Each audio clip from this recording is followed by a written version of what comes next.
Watercolor blocks are really nice because you don't have the other side of the sketchbook flopping around, something that you've got to clip or anything like that.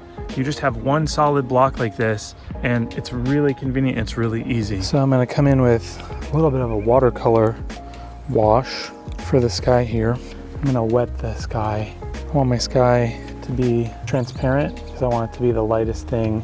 One of the downsides of a sketchbook is that you're really locked into that one horizontal frame.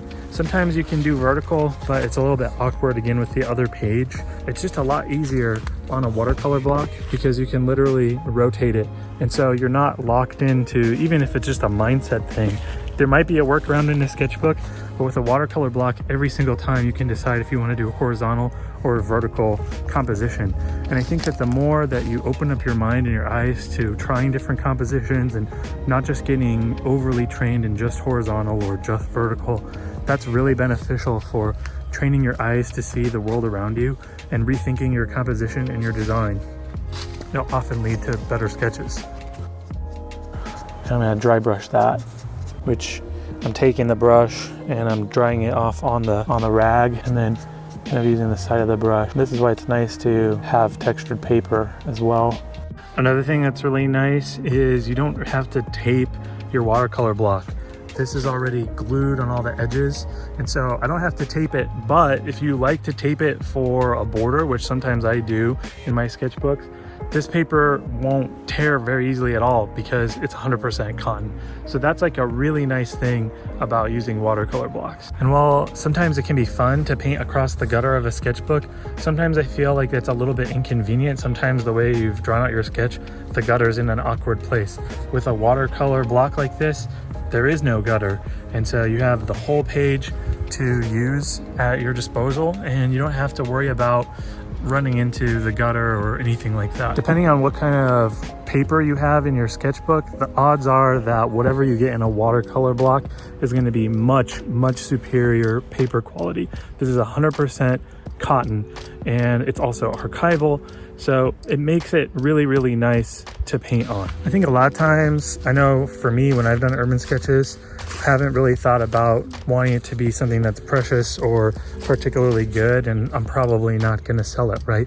But I don't know how many times I've been doing an urban sketch somewhere where somebody has asked me, oh, can I buy that from you? Or do you sell that?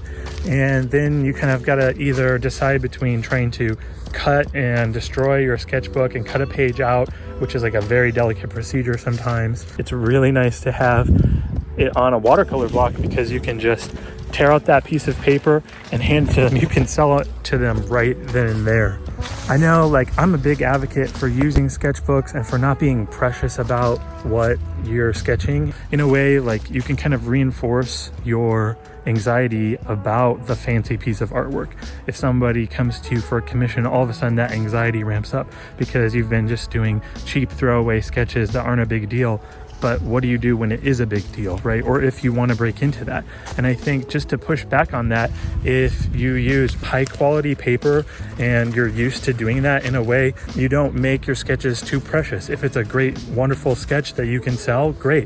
If it's a garbage sketch and you hate it, you can literally paint acrylic over this and paint over it again. Don't be too precious about your artwork, but that also means give yourself the opportunity to use a high quality product and not set yourself up where, oh, I never use high quality paper. I never use something that could be frameable. I'm getting more paint on my fingers than I am on the...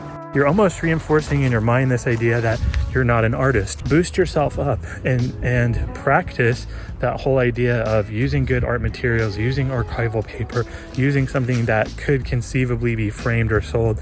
And that's going to help you train yourself in that mindset so that when that commission does come, or when that person walks up to you and says, hey, I would love to buy that. Oh my gosh. I almost just fell in the creek.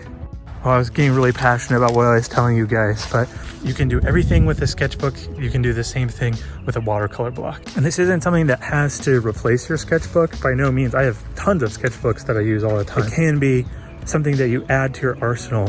You know, I think when you take that watercolor block out, you can say, maybe I am gonna make artwork that's worth framing. It helps me get over the hump of that anxiety and that fear of like, oh, I'm not good enough.